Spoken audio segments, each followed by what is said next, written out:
Morning.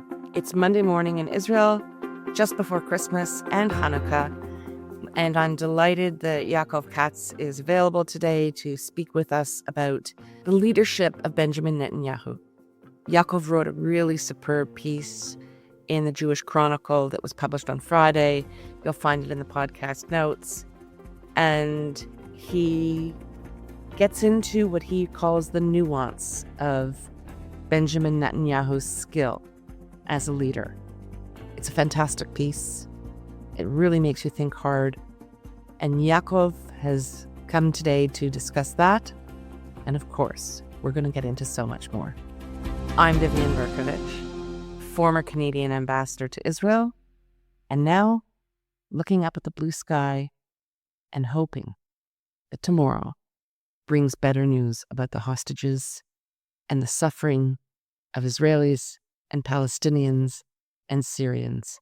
This region has had more than enough. Stay with us. So nice to see you. 12:20 in Israel. How are you today, Yaakov? It's actually a nice day outside, so, taking the winds where I can get them. It's spectacular. It's just a beautiful sunny day and always lifts the spirits no matter what's going on around us. And there is plenty going on around us, correct? So let's just get right into it. You wrote a really exceptional article that was published in the Jewish Chronicle. I believe it was on Friday. Is that correct? Yes. And we'll include the link, of course, in the podcast notes. And your basic thesis was, love him or hate him, Prime Minister Benjamin Netanyahu is a master, more than a master. He's a genius. And he has this peerless, in my view, ability to kind of manage the brass knuckle demands of partisan politics and power and higher goals. And the higher goal in this case, of course, is securing the position of Israel in the Middle East, taking care of our outrageous security demands. And you just articulated it so powerfully and succinctly. So what was your thesis, and why did you decide to do this piece at this time? Thank you for the compliment, first of all. Secondly, I think it really came from a point of what we've seen over the last week or 10 days of Netanyahu now on the trial going on, but now him taking the stand and giving testimony and spending 5, 6, 7 hours a day, multiple times a week in a courtroom, is like you're looking at these kind of two Netanyahus, right? There's the Netanyahu who's on trial, who's talking about, did my wife ask for a gift and did she take home a bottle of champagne, or did I get a cigar from Aaron and Milchin? And did I have a quid pro quo arrangement with Alovich, who owned at one point the Walla website, and for regulatory benefits, he gave me positive coverage. In other words, like the BB of the pettiness, the BB of the alleged corruption.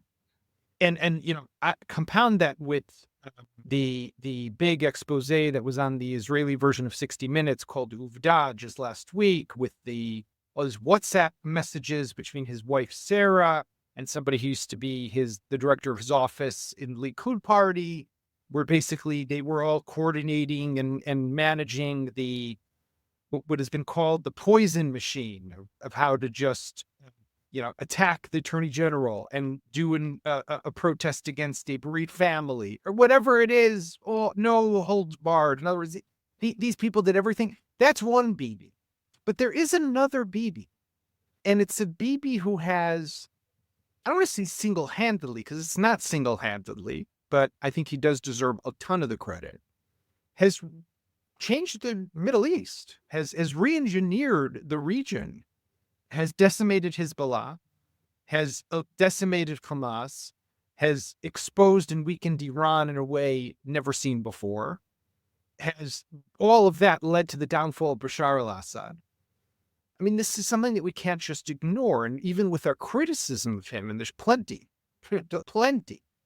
this is something that has to give us pause and recognize that it's a multifaceted, nuanced individual, and our approach to him should be that way too. No question. And you and I have gone back and forth on the enigma / miracle of Benjamin Netanyahu for a long time now. But he is also the same Benjamin Netanyahu who presided over October 7th and the years that led up to that. So I just want to, not to burst the balloon, but to just point out that there are many facets even within BB1 and BB2. Viv, I totally agree with you. And Right. he owns the failures of October 7th. He is responsible. And if it was up to me, he should have gone home a long time ago. But that doesn't mean we can ignore the successes that have come since then as well. In other words, it was born out of ashes and born out of disaster, but it is a mega success. Absolutely. And I think that one of the things that so many of us would like to understand more clearly is exactly what led to October 7th, what transpired in the immediate aftermath of October 7th, and what has changed, if anything, since. We're now almost a year and a quarter, 15 months away from that horrible day. And I believe it's all part of the same story. We can't isolate that BB from this BB. But yes, there has been a historical redrawing of the map, really the most dramatic since probably 1919, perhaps 1948, in the Middle East. And then what's really interesting, and I was thinking about it as I read your piece, is how much of the success is due to the strategic brilliance of Benjamin Netanyahu and his team, which has to include, of course, the heads of Mossad, Shin Bet, and the IDF, whether he wants to include them or not. How much of what we're seeing today as success is attributable to him, and how much of it is kind of opportunity, luck, and seizing those opportunities? For example, I was just watching the 60 Minutes episode with Leslie Stahl interviewing two now retired Mossad agents who were deeply involved in the Beeper episode in Lebanon in September, in which thousands of beepers, as we recall, were activated simultaneously throughout Lebanon in the hands and on the bodies of Hezbollah members and caused really ugly physical damage and permanent damage. It's fantastic. I'll put that link in too, because whoever hasn't watched it should. But that operation was in the planning for 10 years. 10 years. Then someone, and we don't know who, said, this is the moment. We have to activate Operation Beeper. Apparently, there was concern that they were about to be exposed and the whole project, all the 10 years, was going to go down the drain. And Operation Beeper has been credited really with being the kind of, if you're playing Jenga, that was the Jenga piece that made the whole tower fall. That was a critical moment, more than anything since October 7th. What do you think of that? Well, I think to your question, it's a combination of everything that you mentioned. It's his skill, it's his staff, it's the heads of the Mossad and the IDF and the Shabak, and the brilliant people like those two agents or former agents who were interviewed on 60 Minutes, who really did and came up with an incredible idea. And one of them tells the story even of how he came to the director of the Mossad with the bulky beeper. And the head of the Mossad said, this is not going to work. And they went ahead and because they needed a bulkier beeper version, and they created a whole story around why the bulkier version is waterproof, dirt proof, this proof, that proof. And they got Hezbollah to buy. In other words, these are amazingly brilliant people. That's not Netanyahu, right? But the combination of it all, I think to a large extent is also him. And by the way, there was also luck that it worked, that it was successful. I look at Assad, for example, and the downfall of Assad. I don't know that Israeli intelligence predicted that this would happen. All indications are that they actually were quite surprised by what happened. So I think that also there, it's easy to take credit for something that turned out well, as opposed to having to live or stand up to the failures or the stains, what would happen if everything would go sideways. But even with that, this is an Israel that is very much Benjamin Netanyahu's Israel. And he has been the leader since in 2009, not including the 3 years that he was prime minister in the 1990s. There was only a year and a half that he was not prime minister. The We had furlough. The furlough. He had a break to write a book Right. when Bennett and Lapid were prime minister. But I mean, even then, it was as if he was still prime minister, right? So you really have had now almost we're coming up on the 16th year since his return to office. That is a very long time. And it's, the mistakes are his to own, but the successes are his to get credit for. And that's all I was trying to say. And you said it, and it was very well said. And I think that in particular, his fixation and justifiable fixation on Iran and its place in the Middle East, the way that has played out and the way in which he has just capped Iran at the knees. Iran is hobbling at best at the moment, it would seem.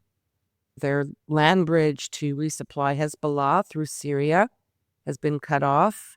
The new leader of Syria, who now goes by Ahmed al-Sha'ar, he's dropped his nom de guerre.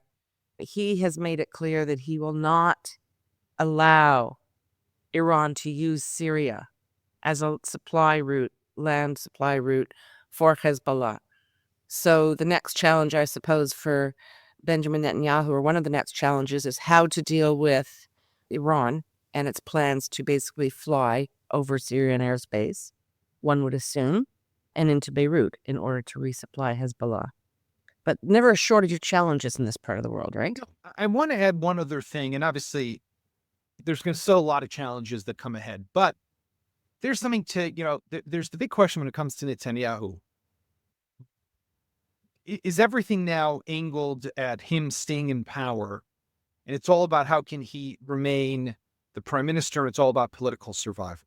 And I think to a large extent, by the way, it is, right? I think that Syria plays into that as well, right? Syria is volatile, it's unstable. You need me to keep you safe, right? That's why he keeps going up there, goes up to the north, goes up to the Golan, goes up to the Syrian side of the Hermon, talks about what it's like to be there 50 years later, 55 years later. It's all aimed at this image of how you need me to keep you safe, right? Which has long been the Netanyahu strategy. But I think there's another layer to it. You see, I believe that he definitely thinks that he has to remain in power, and he wants to remain in power. But I think that in his mind, he's convinced that him remaining in power is what keeps you and I alive. And that if he wasn't in power, the country would have an existential problem. Now, so therefore, when he thinks about, it's not just about political survival. Yes, it is, but political survival for him is Israel's survival. Now, that's obviously extreme and wrong, and everyone's replaceable, and a country's not dependent on one single individual. But that very much is where I think his mind is and where his headspace is. And that affects a lot of the decisions that are made. For example, you spoke about Iran right now. You spoke about Syria, but take something even simpler, right? Take the ultra-Orthodox draft. He knows that this is a huge problem. He knows that we're short soldiers. He knows that the reservists have served and are overstretched and underpaid and tired. And he knows there's 50 to 70,000 Haredi men who are of draftable age who are exempt. So why doesn't he draft them? He knows we need them. Because in his mind, if he drafts them and the government falls, then Israel falls. So he needs to keep the Haredi happy. So his government stays so he can keep Israel staying. It's all convoluted in that way. There's another important element of keeping what I would call fringe elements of society happy in order that he can maintain his hold on power. And that would be the Ben Gvir Smotrich crowd, which really represent another very hardcore, hard-right constituency that creates a whole other set of problems, not just in Judea and Samaria, the West Bank, but now increasingly within the Gaza Strip. Talk about that bit. Within the Gaza Strip, but also when it comes to a potential hostage deal, right? Because now, as a potential hostage deal comes together, there's there seems to be two schools of thought, or one that's more realistic and the other one which is more hopeful. The more realistic one is this is going to be a multi-stage deal. There will be stage one, which will include the release of X number of hostages. Israel wants it to be apparently somewhere in the mid-30s, but it will include a certain number, the humanitarian cases, people who are dangerously ill, the women, the children, whoever's alive, left, whatever.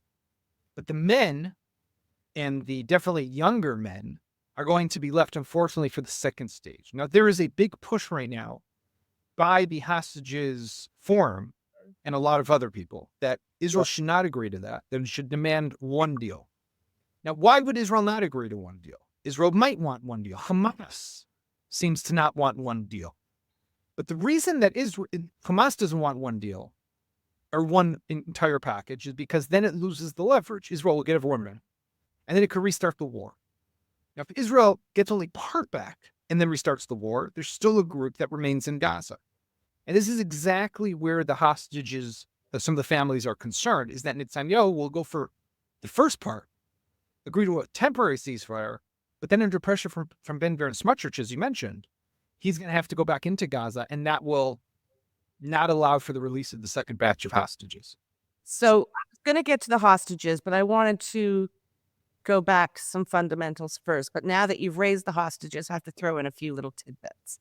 One is that just yesterday, we were hearing the government push back hard and saying, no, the first stage has to include some men. I think the number was 7, who did not fall within these categories, whoever determines these categories. The other thing we heard from Hamas, I believe on Friday, was that there are some individuals who one might expect would be included in the first tranche or stage of release, but they won't be released because they consider them to be soldiers. And there's only one group of people, and that is the female IDF soldiers who have been in captivity, who were taken from Nahal Oz base.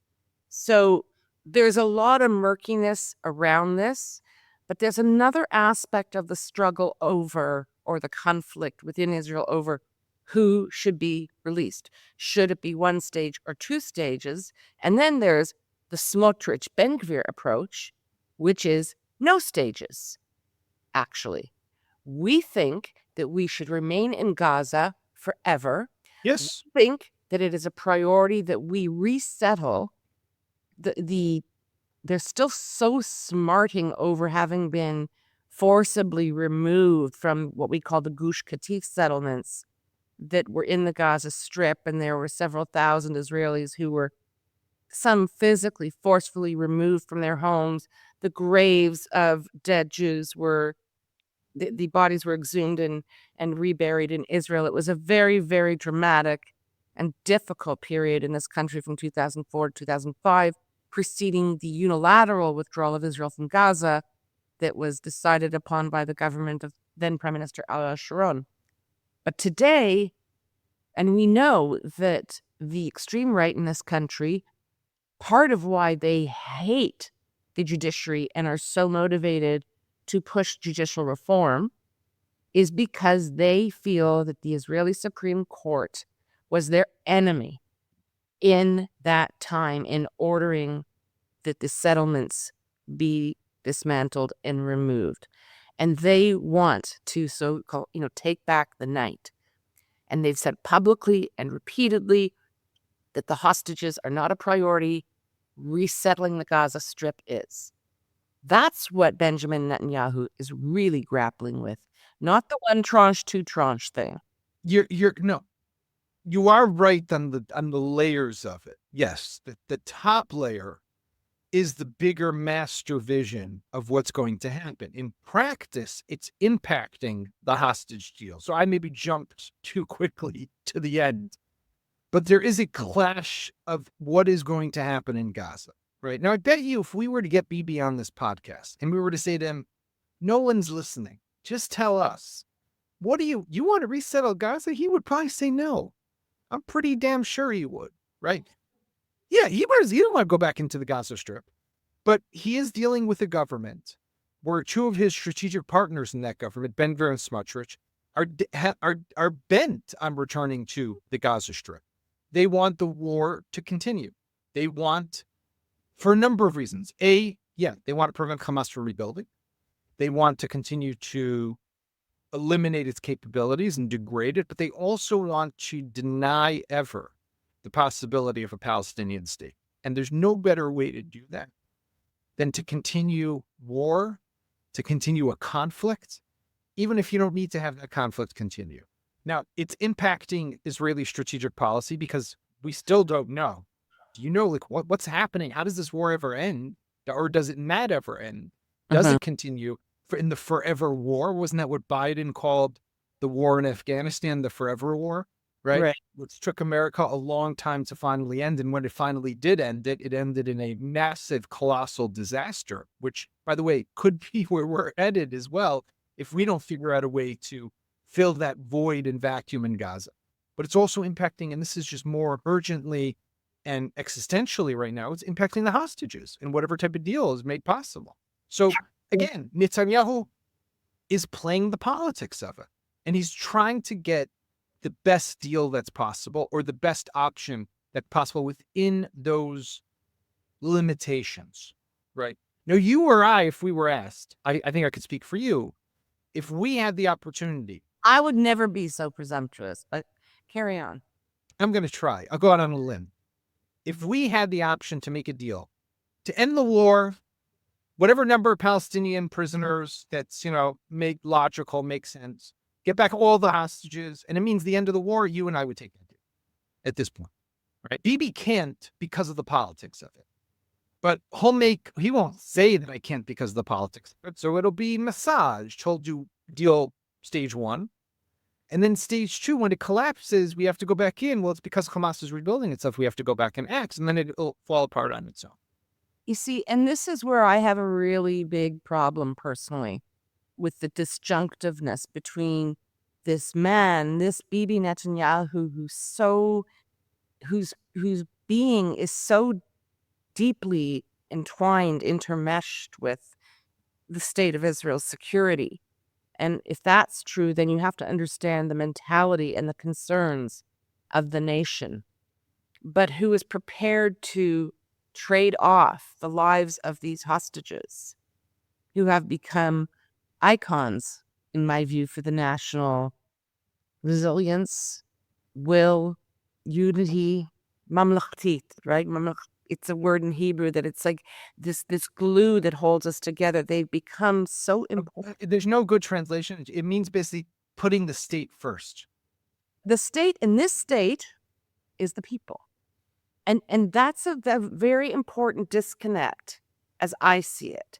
Now, I just have to go back to a couple of things. You set out 4 reasons that we might assume that Benjamin Netanyahu would be kind of grappling with what to do in Gaza in dealing with his right-wing coalition partners.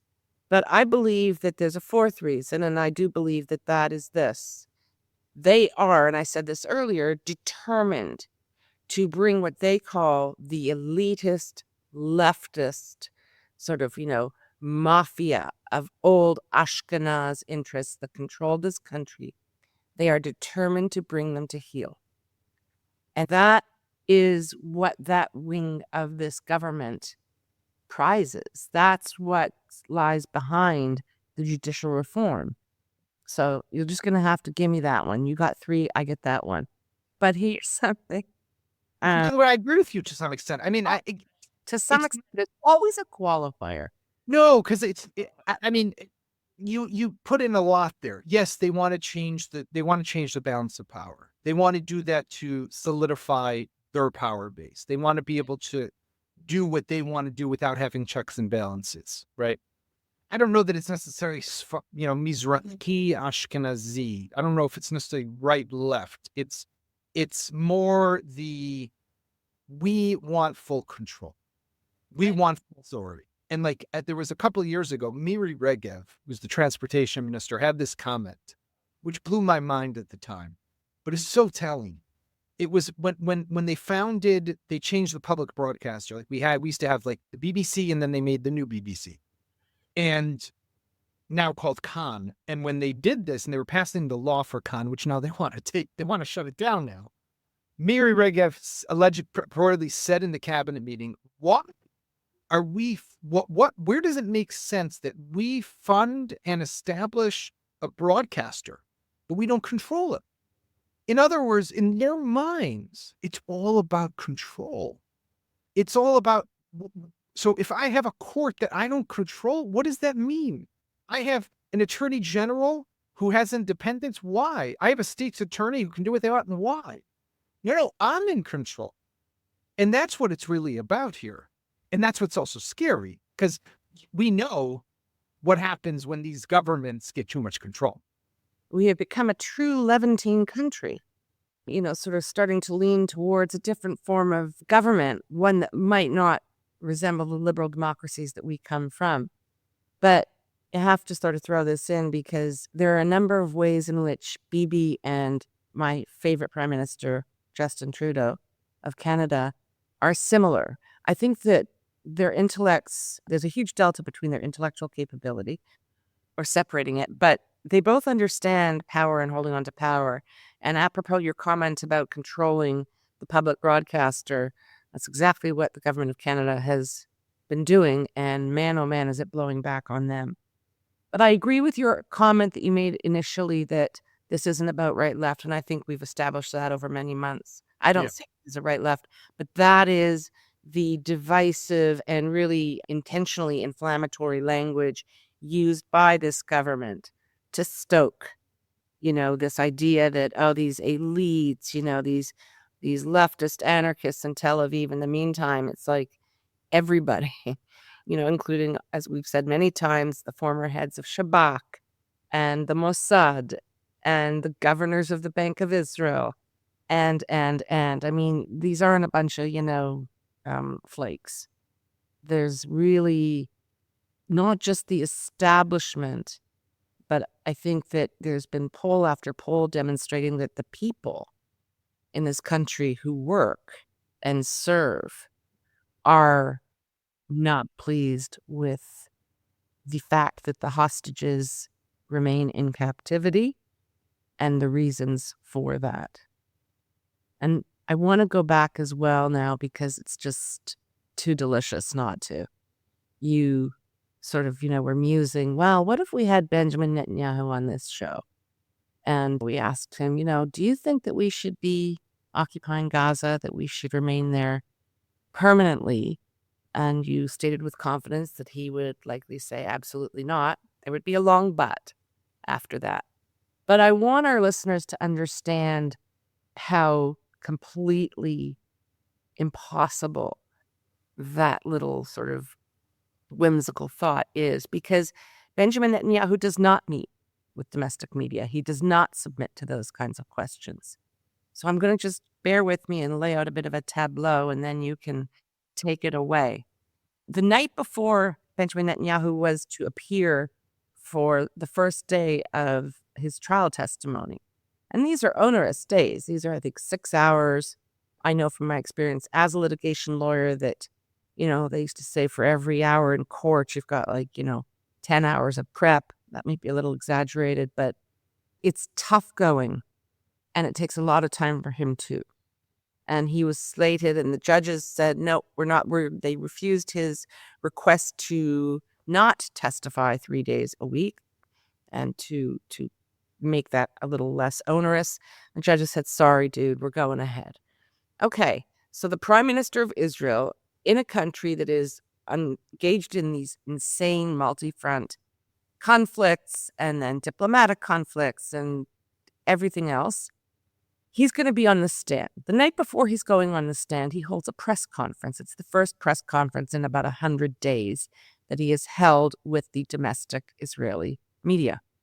And it turned into what I think was a bit of a gong show, because the reporters, and in particular one from Channel 12, were asking questions about the appropriateness of a sitting prime minister, particularly at a time like this, taking all this time and spending it in a courtroom, to which Bibi replied, I don't sleep.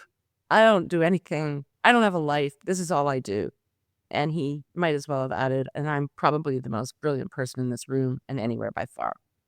But he engaged in about 10 or 15 minutes of very combative behavior with the press.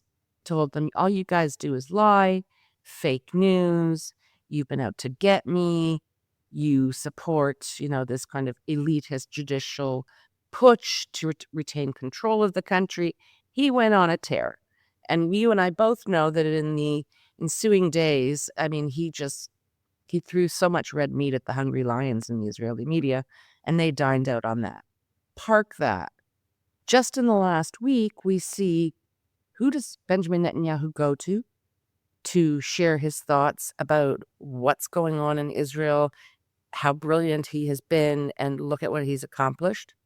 Well, in the Wall Street Journal, I believe it was on Friday or on Saturday, they called it an interview.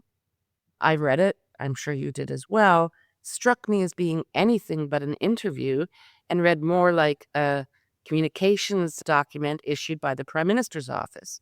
It was quite clear from the way in which this, quote, interview was written up by the Wall Street Journalist writer that there were no questions asked of Benjamin Netanyahu, no challenges made to Benjamin Netanyahu.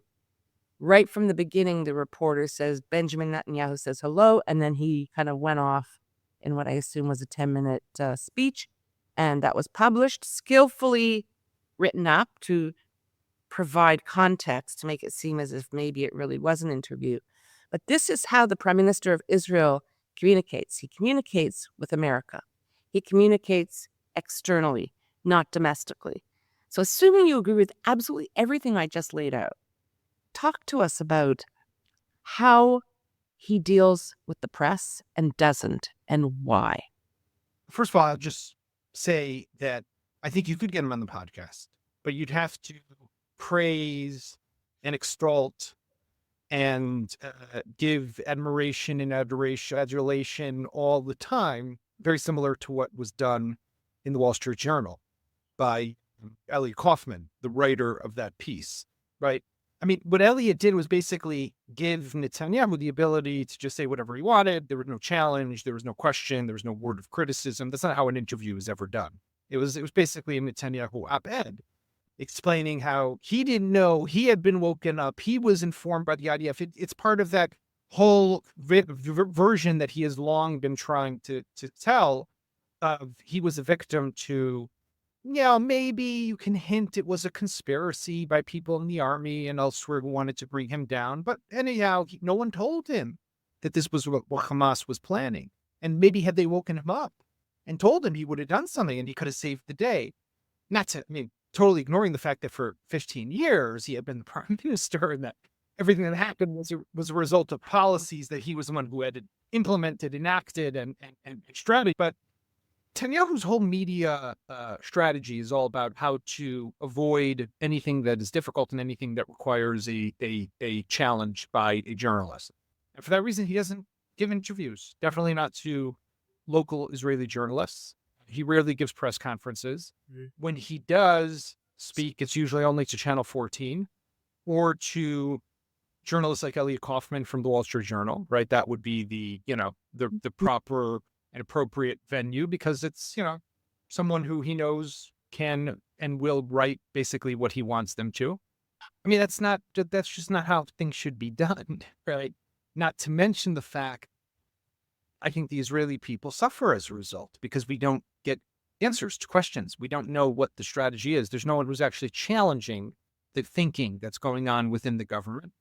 But I will also just say that when there was a press conference the night before he took the stand in his trial, and all the questions were, classic Israeli media questions about the politics and about the trial and about this. And no one's, Israeli journalists are also not that high quality. I have to say. Some are great, but for the most part, it always falls back to the same stupid questions of, who's going to sit with who in a government and who's going to be, will you sit with Bibi? Will you not sit with Bibi? What will you do? Did you know about your wife getting a champagne bottle? Did you not know about your wife getting a champagne bottle? There are serious questions out there that have to be answered.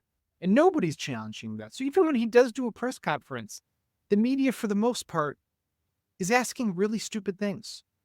So let's ask some serious questions today in the few minutes that we have left with respect to one of, if not the most pressing issues in Israel now, the hostages.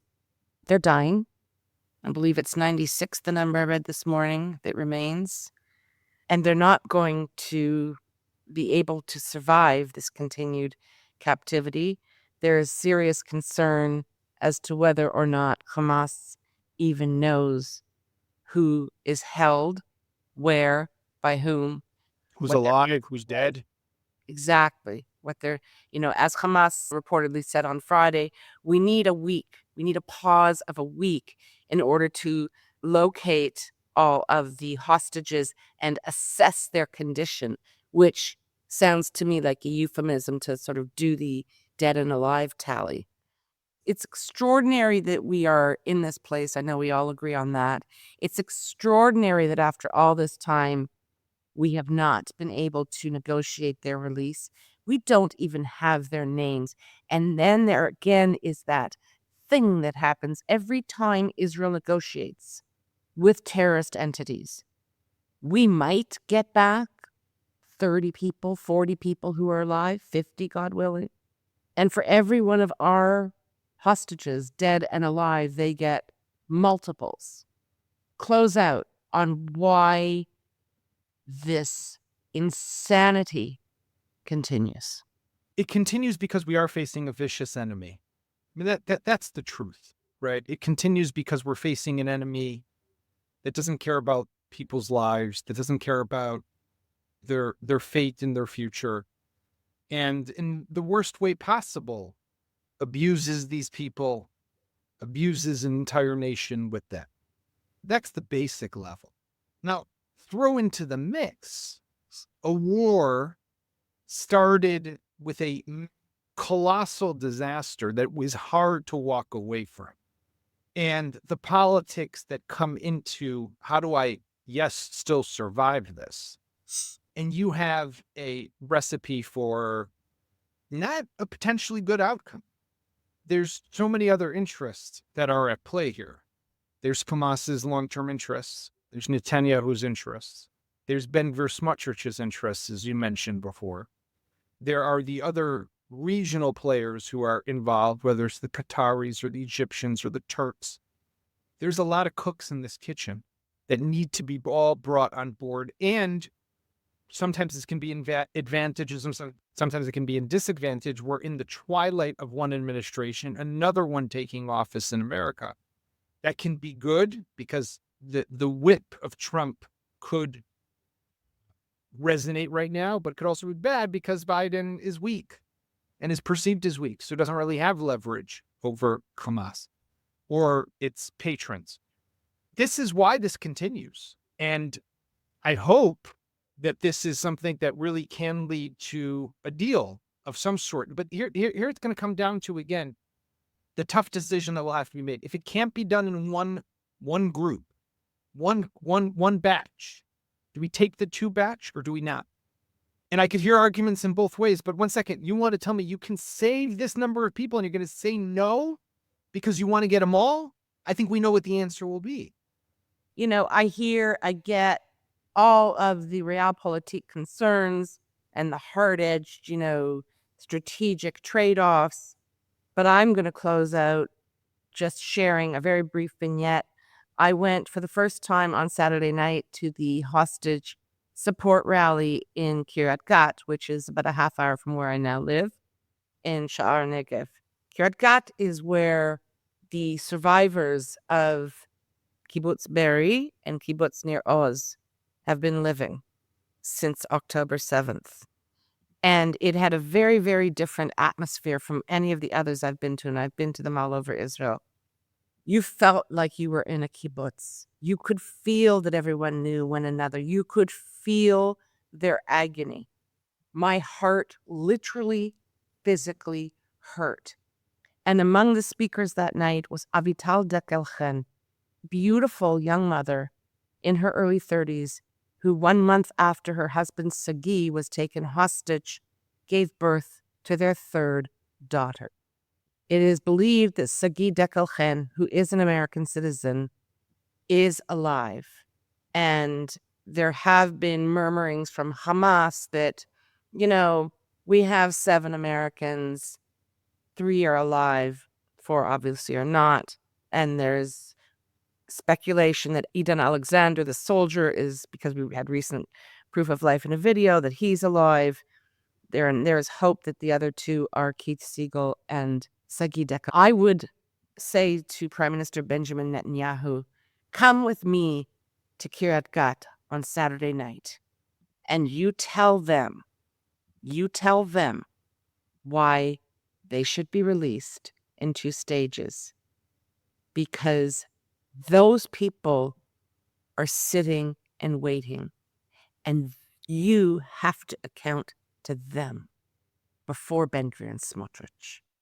So on that note, I'm going to refer our listeners to the stateoftelaviv.com website, where I did post a brief article about Saturday night in Kiryat Gat with some photographs. It was really beyond moving. And I'm also going to post soon the remarks that Avital Dekelchen made in Hebrew with subtitles. The plea of a mother with 3 young daughters who ask every day why their father isn't coming home. And he could be home. Let's hope he does. Amen to that. We always end on the hostages, which I love that commitment. And thank you so much for joining me today, Yaakov. Always insightful. We didn't even get to Syria and Al-Jalani and, whatever. It's too much. Always a pleasure. Thank you so much, Yaakov. Have a great day.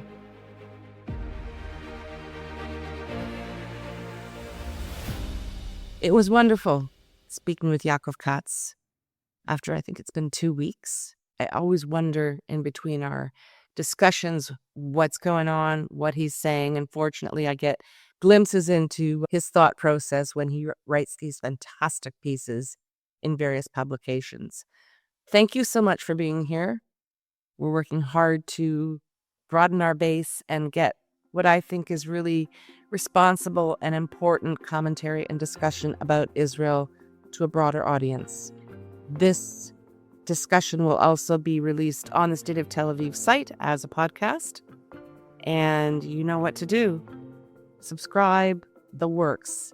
And for those of you who are not yet committed as financial supporters, as paying subscribers of State of Tel Aviv, I implore you in this holiday season to please consider doing that. We are independent, and that revenue is what allows us to bring you what I think is really strong content. So, have a wonderful holiday. Happy Hanukkah if you celebrate. Merry Christmas if you celebrate. Just if you don't, then go crazy and relax. I really miss this time of year in North America, I have to say, because it's that Christmas, New Year's week where everything just stops, right? Nothing goes on. And it's so nice. We used to just sit at home, me and my daughters, light fires, eat delicious food, watch the snow, and not do a whole lot more. Thanks for being here. See you soon. We love hearing from you, so please comment on our website, stateoftelaviv.com, or send us a note to hello@stateoftelaviv.com.